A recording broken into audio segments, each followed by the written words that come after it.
ఉన్న బంగారాన్ని విడిపించి ఆ రోజు ఆన్లైన్ రేటుకే మేము కొంటాం. Sharma gold company. ప్రస్తుతం మనతో పాటు ఇస్కాన్ టెంపుల్ నుంచి ప్రణవానంద ప్రభుజీ ఉన్నారు. సర్వ మానవాళికి శ్రీకృష్ణ పరమాత్ముడు జీవన్ ముక్తిని, జీవన్ మార్గాన్ని ఏ విధంగా చూపించారనేది వారి మాటల ద్వారా మనం తెలుసుకుంటూ ఉన్నాము. వారు ప్రత్యేకంగా గోవర్ధన్ ఇకో విలేజ్ ముంబైలో ఉన్నటువంటి ఆశ్రమంలో వారు సేవ చేస్తూ ఉంటారు. శ్రీకృష్ణ భగవానుడి గురించి, వారి లీలల గురించి ఎన్నో వీడియోస్లో మనం వారి మాటల్లో వింటూ ఉన్నాము. ప్రస్తుతం మనతో పాటు స్టూడియోలో ఉన్నారు ప్రణవానంద ప్రభుజీ. వారితో మాట్లాడదాం, మరిన్ని విషయాలు తెలుసుకుందాం. నమస్కారం ప్రభుజీ. హరే కృష్ణ. నమస్కారం అండి. ఏకాదశి వస్తుంది, చాలా విశిష్టమైన రోజు అని చెప్తూ ఉంటారు. కొన్ని ప్రాంతాల్లో అయితే అసలు పండగే ఆ రోజున. అందులోనూ ఆ రోజు స్పెషల్ దర్శనం ఉంటుంది ప్రతి ఒక్కరికి వైష్ణవ ఆలయాల్లో. ఏకాదశి వ్రతాలని కూడా ఆచరిస్తూ ఉంటారు. ఆ వ్రతాలు ఎలా చేయాలి, చేస్తే ఏమిటి అనేది కూడా చాలామంది ఒక క్వశ్చన్ అడుగుతూ ఉన్నారు. ఆచరించే విధానం చెప్పండి, అలాగే చేస్తే కలిగేటువంటి ఫలితం ఏమిటి, ఎందుకు చేయాలి అనేది కూడా వివరించండి. అన్నిటికంటే గొప్పదైన వ్రతం ఏదైనా ఉంటే అది ఏకాదశి వ్రతం. అన్ని వ్రతాలు చేసి ఏకాదశి చేయకపోయారనుకోండి, ఏ వ్రతం ఫలితం రాదు. ఓ, ఏకాదశి వ్రతం ఒక్కటి చేసి ఏ వ్రతము చేయలేదనుకోండి, అన్ని వ్రతాల ఫలితం ఏకాదశి ఇవ్వగలుగుతాం. మన శాస్త్రంలో ఉపవాసం అని చెప్పింది కేవలం ఏకాదశికి మాత్రమే. ఓ, కానీ చాలా మంది ఈ రోజు మేము ఉపవాసం చేస్తున్నామండి, ఆ రోజు ఉపవాసం చేస్తున్నామండి, అలా ఇలా చెప్తారు. కానీ ఎక్కడ కూడా అంత నియమంగా ఉపవాసం గురించి చెప్పింది మన శాస్త్రంలో, అంత నియమంగా ఉండాలి అని చెప్పింది కేవలం ఏకాదశికి మాత్రమే. విష్ణువాసరము అని అంటారు. అన్నిటికంటే favourite day of lord Vishnu Ekadashi. Ekadashi వ్రతం వల్ల అసలండి దాని వల్ల వచ్చే ఆధ్యాత్మిక బెనిఫిట్స్ అనేవి మనం చెప్పలేము. ఉపవాసం అంటే ఫస్ట్ అందరూ మేము ఒకసారి ఏకాదశి వ్రతం గురించి చెప్పామండి, ఎలా ఉపవాసం ఉండాలి అన్ని విషయాలు చెప్పాక ఒకళ్ళు హ్యాండ్ రేస్ చేశారనమాట, మాకు ప్రశ్న ఉంది అని. అయితే ఏం ప్రశ్న ఉంది అని అడిగితే, ఏకాదశి రోజు ఏం తినచ్చండి అని ప్రశ్న అడిగారు అనమాట. గంట సేపు నేను లెక్చర్ ఏకాదశి ఉపవాసం ఎందుకు చేయాలి అని చెప్పాక ఏకాదశి రోజు ఏం తినచ్చు అని లెక్చర్ క్వశ్చన్ అడుగుతున్నారన్నమాట. అయితే ఉపవాసము అంటే ఏంటో ఫస్ట్ అర్థం చేసుకుందాం. ఉప అంటే దగ్గరగా, వాసం అని అంటే ఉండటం. ఉపవాసం అని అంటే భగవంతుడికి దగ్గరగా ఉండటం. ఏ ఉపవాసానికంటే ఇదే నియమం అండి. చాలా మంది ఏం చేస్తారు తెలుసా, మేము ఈరోజు కటిక ఉపవాసం, నీళ్లు కూడా స్వీకరించట్లేదు అని హ్యాపీగా టీవీ ఆన్ చేసుకొని ఇలా బెడ్ పైన పడుకొని ప్రొద్దున నుంచి రాత్రి రాకే ఏ సీరియల్లో ఏ సినిమాలు చూస్తూ ఉంటారు. అయ్యా లేచి గుడికి రండి, నామ లేదు, శరీరంలో ఓపిక లేదు, నిర్జల వ్రతం ఈరోజు.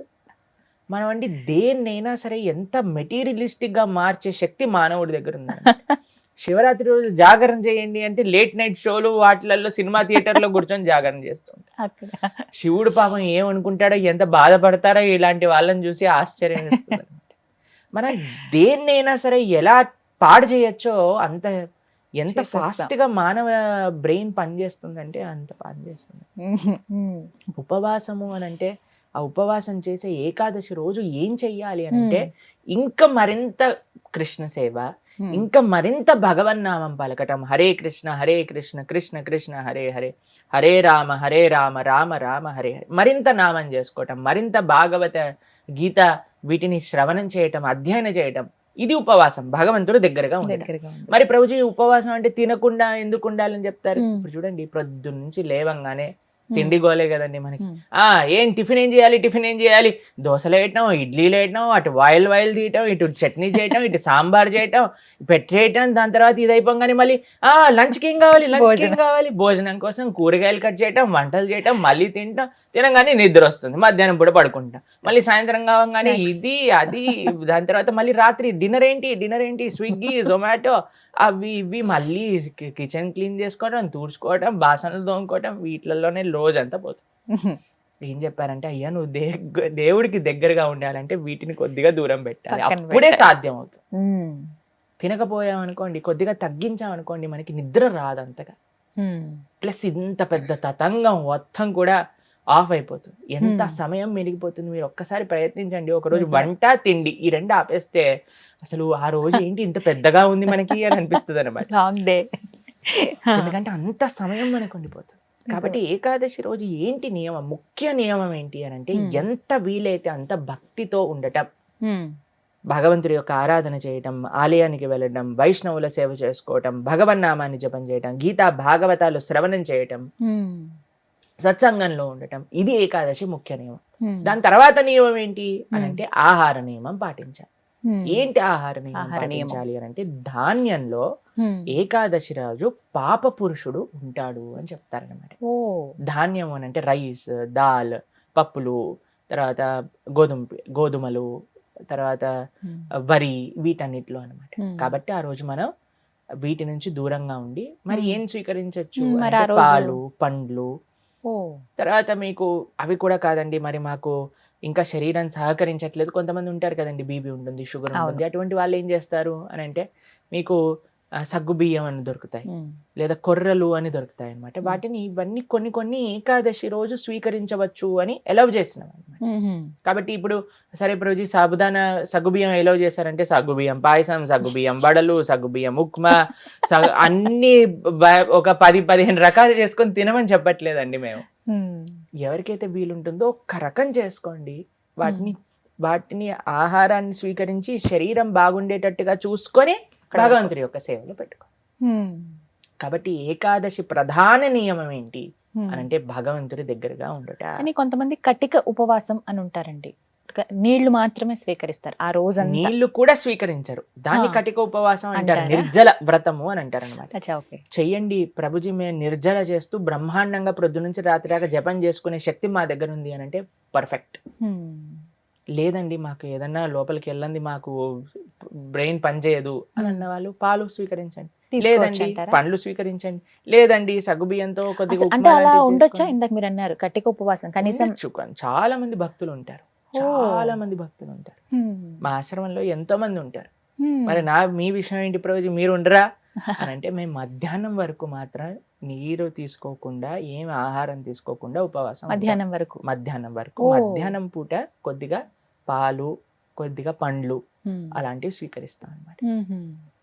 అలా మేము ఏకాదశి ఉపవాసం చేయడానికి ప్రయత్నం. వ్రతం, ఏకాదశి వ్రతం అంటే ఏ విధంగా? ఉపవాసమే ఆనిస్తేనే వ్రతం అంటారు. ప్రతి నెలలో 2 ఏకాదశులు వస్తాయి. అవును. ఆ 2 ఏకాదశులు సంవత్సరం పాటు మొత్తం అన్ని ఏకాదశులు కానీ మనం ఉండగలిగితే దానికంటే గొప్ప వ్రతం ఇంకొకటి లేదు. ఏం జరుగుతుంది ఏకాదశి వ్రతం చేస్తే? భగవంతుడి యొక్క పూర్తి కృప మన పైన ఉంటుంది. ఏకాదశి భక్తి జనని అని అంటారు. మన మనసులో భగవంతుడి పట్ల ప్రేమ కలుగుతుంది, దానికంటే గొప్ప వరం ఇంకేం కావాలండి. నిజమే కదా. కాబట్టి ఏకాదశి వ్రతం తప్పకుండా చేయాలి. అందరూ కూడా ఆ ఏకాదశి వ్రత మహాత్యాన్ని తెలుసుకోండి, చక్కగా ఏకాదశి వ్రతాన్ని ఆచరించడానికి ప్రయత్నం చేయండి. ఇప్పుడు వైకుంఠ ఏకాదశి చాలా అద్భుతమైన రోజు, మీరు సంకల్పం తీసుకొని ముందుకెళ్ళడానికి. చాలా మంది మమ్మల్ని అడుగుతుంటారు, రోజు మా ఇంట్లో ఎవరో వెళ్ళిపోయారు, లేదా మాకు మైల్ ఉంది, అశౌచం ఉంది, మీరు ఎలా ఉన్నా ఏం జరుగుతున్నా ఏకాదశి మాత్రం పాటించవచ్చు, దాంట్లో ఏం ప్రాబ్లం. ఆ రోజు ఖచ్చితంగా ఇవి వింటే బాగుంటుంది, ఇవి పఠిస్తే బాగుంటుంది. భాగవతం వినాలి, భాగవతం చదువుకోవాలి, భగవన్నామం జపం చేయాలి, కీర్తన చేసుకోవాలి, ఆలయానికి వెళ్ళాలి, కృష్ణుడికి తులసితో అర్చన చేయాలి. ఇవన్నీ ఏకాదశికి చాలా మంచి. ఆ రోజున ప్రత్యేకించి ఉత్తర ద్వార దర్శనం ఉంటుంది. అవును, వైకుంఠ ద్వార దర్శనము అని అంటారు. అన్ని ఆలయాలలో మనకి కలుగుతుంది. చక్కగా దర్శనం చేసుకొని వైకుంఠ ఏకాదశి కాదండి, అన్ని ఏకాదశులకి ఇవే నియమాలు. భగవద్ ఆరాధన, భగవన్నామ జపం, భాగవత స్మరణ, ఇవే అన్ని ఏకాదశి. కాబట్టి తప్పకుండా ప్రతి ఒక్కళ్ళు చేయాల్సిన వ్రతం ఏకాదశి వ్రతం. ఎవరైనా ఆచరించవచ్చు, ఏ వయసు వాళ్ళైనా కూడా చేయవచ్చు, చేయదగింది అని అంటే కనుక. ఎస్, చేయగలమన్న ఓపిక ఉండాలి, ఆ ఆసక్తి, ఆ నిష్ట ఉంటే ఖచ్చితంగా ఎవరైనా పాటించవచ్చు అంటారు. చాలా సంతోషం ప్రభుజీ, నమస్తే. హరే కృష్ణ. సుమన్ టీవీలో మీ పర్సనల్ అండ్ బిజినెస్ ప్రమోషన్స్ కోసం కింది నెంబర్కి కాంటాక్ట్ చేయండి.